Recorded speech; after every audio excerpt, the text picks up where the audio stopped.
which isn't too bad if it's in the right spot. And that's it on this truck. 2 Highboy Roadster. It's a Ford. It's a copy of a Ford Roadster with certain modern technology in that this Roadster has windows and it has a top. And the top disappears into a compartment behind the seat. It also runs a 350 Corvette engine, modified. It has a 200 R4 automatic transmission in it, no power steering, and it's just it's built from a Dearborn Deuce, is a company in Detroit that makes replica body parts in raw state, and then you build a chassis for it, do all the drivetrain, axles, oil, brakes, etc., engine, and you build the car. You develop your own paint scheme. You develop your own interior scheme. The headlights on this little car are 1936 American LaFrance fire truck headlights, restored. The wheels are custom wheels, custom painted and polished. It's a great little running car too. 80 miles an hour down the road if you have a mind to. Hang on to your toupee.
Here is a 1973 Jaguar E-Type, or XKE as they were called in the United States, but known around the world as E-Types.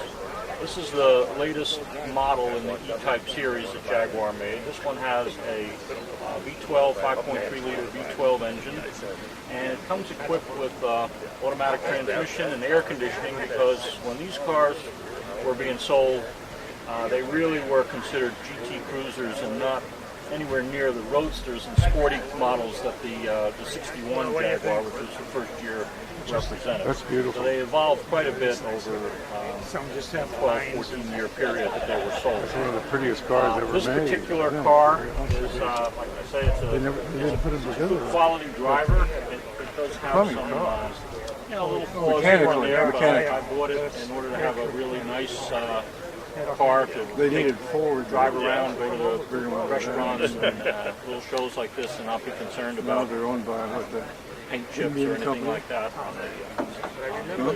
How long have they had it?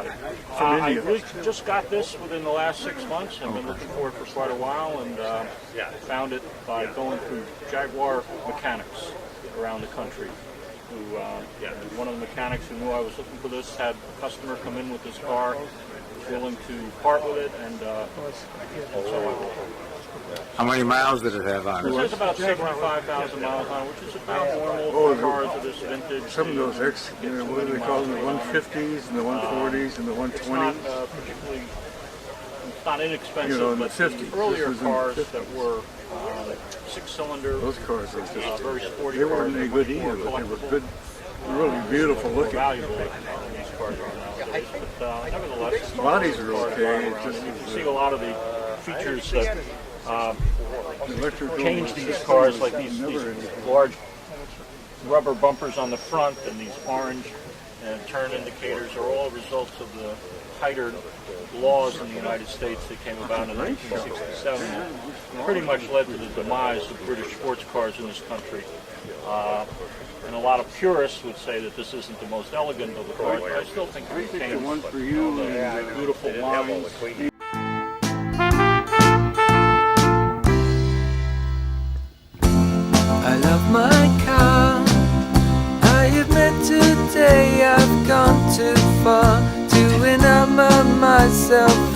my little motor car.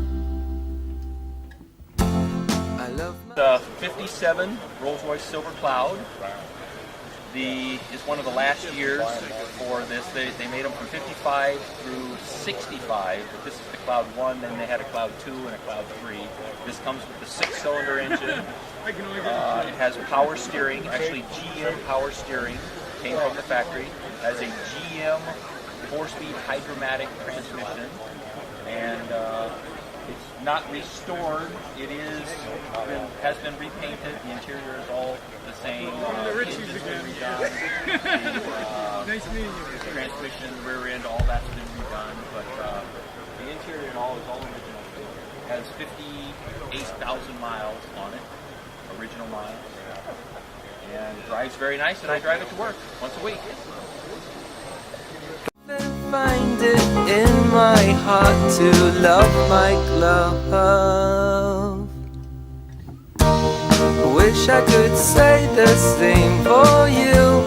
The day will come soon when I look in your eyes to see you smiling.